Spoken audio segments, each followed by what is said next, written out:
पंढरपूर तालुक्यातील गादेगाव येथील 24 वर्षीय युवा शेतकऱ्याचा शेतातील पाण्याची मोटार सुरू करताना विजेचा शॉक लागून दुर्दैवी मृत्यू झाला.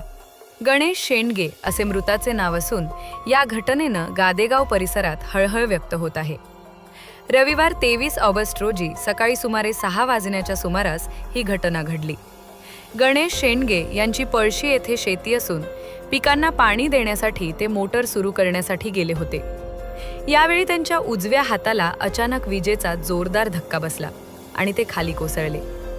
यात त्यांचा जागीच मृत्यू झाला. गणेश शेंडगे हे कष्टाळू आणि होतकरू युवा शेतकरी म्हणून परिसरात परिचित होते. शेतीमध्ये नवनवीन प्रयोग करत असल्यानं त्यांची प्रगतिशील शेतकरी म्हणून ओळख होती.